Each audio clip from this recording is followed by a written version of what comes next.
Hi guys, இன்னைக்கு internal exam இருக்கு. So சீக்கிரமாக கிளம்பி காலேஜுக்கு போகணும். ஃப்ரெஷ்ஷாக கிளம்பியாச்சு.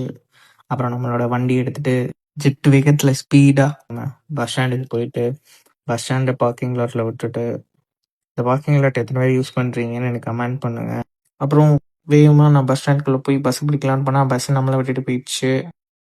ரொம்ப நேரம் வெயிட் பண்ணோம். நான் ஒரு ஆளாக நின்றுட்டு இருந்தேன். அப்புறம் பாருங்கள் எவ்வளோ கூட்டம். காலையிலேயே இவ்வளோ கூட்டத்தில் வெயிட் பண்ணி எப்படியோ ஒரு சீட்டை போட்டு நம்ம ஏறி உட்காந்தாச்சு கைஸ்.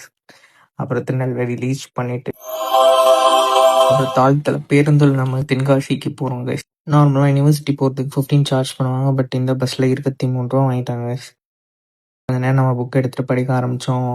அப்படியே ஜங்ஷன்லேருந்து கிளம்பி காலேஜ் ஒரு வழியாக வந்து சேர்ந்தாச்சு கைஸ். காலேஜ் வந்து சேர்ந்தோன்னே வேகமாக நான் டிபார்ட்மெண்ட்டுக்கு ஒன்று லேட் ஆயிடுச்சே அப்படின்ட்டு இன்னைக்கு கடைசியில் பார்த்தா இன்னைக்கு டெஸ்ட்டே கிடையாதான், போஸ்ட்மார்க் பண்ணியிருக்காங்க. ஸோ மெதுவாக டிபார்ட்மெண்ட்டுக்கு போயிட்டு அப்புறம் நம்ம ஃப்ரெண்ட்ஸ் எல்லாம் அவங்களுக்கு ஹாய் சொன்னாங்க. என்னோட ரெக்கார்ட் ஒர்க் எல்லாத்தையும் முடிச்சுட்டு என்னோட ஃபைனல் இயர் ப்ராஜெக்ட்டுக்கு சாம்பிள் ரெடி பண்ணிட்டு மதியானம் லஞ்ச் நம்ம ஃப்ரெண்ட்ஸோட அட்டி போட்டு சாப்பிட்டுட்டு அப்புறம் நம்ம தோலை நகைச்சுவை நம்ம பண்ணிட்டு இருந்தாரு.